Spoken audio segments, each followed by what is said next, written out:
महंगी शिक्षा, सस्ती मौत, और नौकरी के लिए जो करना पड़ रहा है वो मुझे बताने की जरूरत नहीं है। लेकिन गजब की बात यह है कि अगर नौजवान अपनी मांग इस सरकार से नहीं रखेंगे तो क्या वो अपनी मांग रखने के लिए किसी दूसरी सरकार से मांग रखेंगे? क्या वो अमेरिका वालों से मांग करें अपने हक की, अपने अधिकारों की? क्या वो फ्रांस, जर्मनी, ब्रिटेन वालों से बात करें? क्या वो श्रीलंका, नेपाल, चाइना के लोगों से बात करें? ये सरकार आखिर नौजवानों की बात सुनना क्यों नहीं चाहती?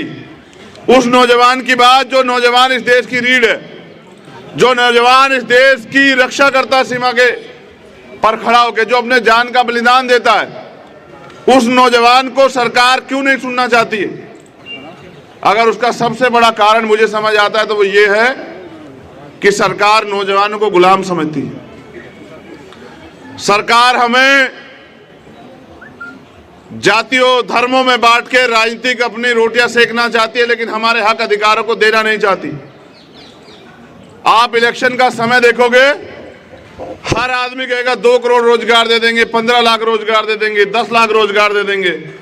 लेकिन आप नौजवान साथी हो तो सोचो, जब सरकारी डिपार्टमेंट ही नहीं रहेंगे तो रोजगार कहां से मिलेंगे सरकारी?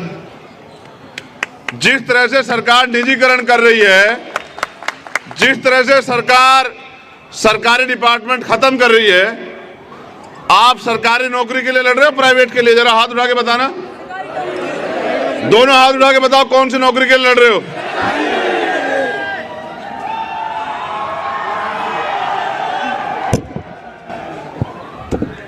लेकिन जब सरकारी डिपार्टमेंट नहीं रहेंगे तो सरकारी नौकरी कहां से मिलेगी भाई?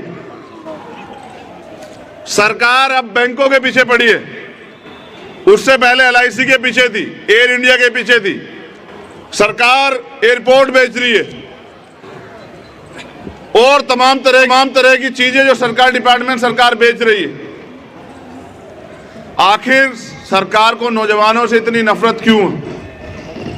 आखिर सरकार नौजवानों की बात क्यों नहीं सुनना चाहती है? आखिर सरकार जानबूझ के नौजवानों को कमजोर क्यों बना देना चाहती है? मैं रात भी सुन रहा था और अब भी सुन रहा हूं, यहां जो बहनें बैठी है ना, किसका 3 महीने का बच्चा है, किसी का 13 महीने का बच्चा है, किसी के 3 साल का बच्चा है। अगर ये सरकार